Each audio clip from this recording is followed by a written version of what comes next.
আমরা যেখানে থাকি মানে উড়িষ্যার গোপালপুরে 27শে জানুয়ারি থেকে 30শে জানুয়ারি অনুষ্ঠিত হয়েছিল গোপালপুর বীজ ফেস্টিভ্যাল। কিন্তু যেহেতু সপ্তাহের একদম মাঝখানে, সেই কারণে আমাদের আর যাওয়া হয়ে ওঠেনি, কারণ হাজব্যান্ডের অফিস ছুটি ছিল না। কিন্তু এই লাস্ট রবিবার অবধি মেলাটা ছিল। সমস্ত দোকানপাট না থাকলেও কিছু কিছু দোকানপাট ছিল, একটা মেলা মেলা বেশ ভাব ছিল। সেই কারণে রবিবার বিকেলে আমরা তিনজনে মিলে রওনা দিলাম গোপালপুর সি বিচের উদ্দেশ্যে। ছেলে তো প্রথমে সামনে বেশ ভালোই বসেছিল 5 থেকে 10 মিনিট, তারপরে শুরু হলো ওর দুষ্টুমি। তা আমি ওকে পেছনে নিয়ে নিয়েছিলাম, কারণ সামনে দুষ্টুমি করলে গাড়ি চালাতে একটু সমস্যা হয়। তারপর মাঝে আমাকে একটু নামতে হয়েছিল, আমার একটু দরকার ছিল। তো নামার পরে ও আর পেছনে বসবে না, ওকে নিয়ে আবার আমি বসে পড়লাম সামনে। আর এখন যে রাস্তাটা দিয়ে আমরা যাচ্ছি, সামনেই আছে ব্রহ্মপুর ইউনিভার্সিটি। আগে আমরা এখানেই থাকতাম, তো এই রাস্তাটাতে গেলে পুরোনো অনেক স্মৃতি, অনেক কিছু কথা মনে পড়ে যায়। এই যে দেখো, এটা হলো ব্রহ্মপুর ইউনিভার্সিটি। তারপর আবার একটু গাড়িটাকে থামিয়ে আমি নিয়ে নিলাম একটু ফ্রেশ ফুল। রাস্তার ধারে মানে রাস্তার একধারে দেখলাম যে খুব সুন্দর ফুল বিক্রি হচ্ছে ফ্রেশ, তো ওই কারণে নিয়ে নিলাম, কারণ ফেরার সময় থাকবে কি থাকবে না এই ভেবে। আর এই ফেস্টিভ্যালটা না কখনো ডিসেম্বরে হয়, কখনো জানুয়ারিতে হয়। 2022-এ আমি গিয়েছিলাম লাস্ট, তখন আমার মা জেঠিমা এসেছিলো, তাদেরকে নিয়েই গেছিলাম। তখন কিন্তু ডিসেম্বরের একদম শেষে, মানে ওই 25শে ডিসেম্বরের দিন থেকে বা 24শে ডিসেম্বর থেকে শুরু হয়েছিল, 4-5 দিন ছিল। এবার দেখছি জানুয়ারিতে হলো। তো ওই কখনো ডিসেম্বর জানুয়ারি শীতের টাইমটাতেই হয়। তো দেখতে দেখতে আমরা পৌঁছেও গেলাম, একদমই কাছে, বলেইছি আগে প্রায় 6 থেকে 7 কিলোমিটার, তাও হবে কিনা জানি না, মানে আমাদের রুম থেকে বিচ। তো আজকে অন্যান্য দিনের তুলনায় ভিড়টা একটু ছিল, কিন্তু ফেস্টিভ্যালের টাইমে যে ভিড়টা হয়, 4 দিনে যে ভিড়টা হয়েছে তার তুলনায় এই ভিড়টা কিছুই না। মানে 4 দিন মারাত্মক রকমের ভিড় হয়। এই গ্রাউন্ডের অবস্থা দেখে বুঝতেই পারছি যে গতকাল, মানে গতকাল নয় সরি, মানে লাস্ট 30 তারিখে কী পরিমাণে ভিড়টা হয়েছিল।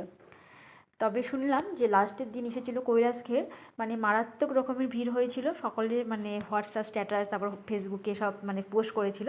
তো কিছু কিছু পোস্ট দেখে মানে দেখতে পেলাম যে এই 4 দিন মারাত্মক রকমের ভিড় হয়েছিল। এই দেখো, সমস্ত স্টল কিন্তু মানে খোলা নেই, কিছু কিছু স্টল বন্ধ আছে, কিছু কিছু স্টল খোলা আছে। এই স্টলটা আমার খুব ভালো লেগেছিলো। আর তোমাদের একটা কথা জানিয়ে রাখি, সেটা হলো এই তোমরা যারা গোপালপুরে মানে বীজটা দেখোনি, ভাবছো যে নতুন কোনো একটা জায়গায় ঘুরতে যাব, তবে কিন্তু অবশ্যই এই গোপালপুর বীজে একবার এসো। শীতের টাইমটাতে এসো, এই ডিসেম্বর বা জানুয়ারির শেষে খবর নিয়ে আসবে। এই ফেস্টিভ্যালের টাইমে খুব মানে ভালো লাগবে, কারণ এই ফেস্টিভ্যালটা ভীষণই বড়। তো এই স্টলটা ছিল একটা সম্বলপুরি শাড়ি, তারপর সম্বলপুরি চুড়িদার, এসব স্টল বেশ ভালো ছিল। তারপর ওই আর কি সংসারের টুকিটাকি জিনিসপত্র, যেগুলো না নিলে মেলাতে আসা অসম্পূর্ণ, তো এইসব টুকটাকি কিছু জিনিসপত্র নিয়ে নিয়েছিলাম।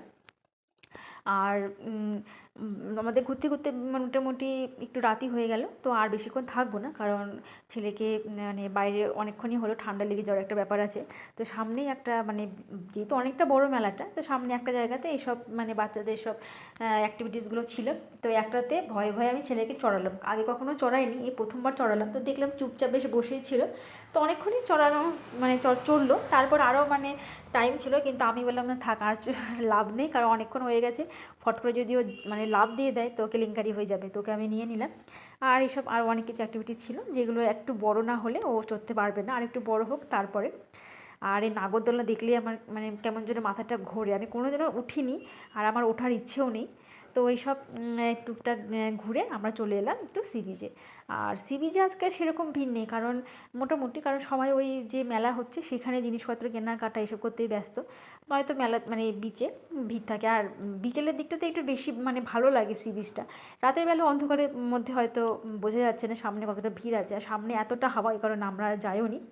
তো ছেলেকে এখন তো একটু বসিয়ে রাখতে হবে, তো ওর আবার মানে ভুট্টা সেদ্ধটা ভীষণ ফেভারিট, তো একটা ভুট্টা সেদ্ধ নিয়ে নিয়েছিলাম, তো আমরাও খেলাম, ও একটু খেলো। তারপরে দুজনে দুটো কফি খেয়ে চলে আসলাম পার্কিংয়ে, গাড়িটা নিয়ে চলে গেলাম ঘরের উদ্দেশ্যে। আর এই মেলাটা শুনছি মানে এখন নেক্সট হবে এই 3 তারিখ থেকে 5 তারিখ সোনপুরে। তো দেখা হচ্ছে পরের ব্লগে, টাটা।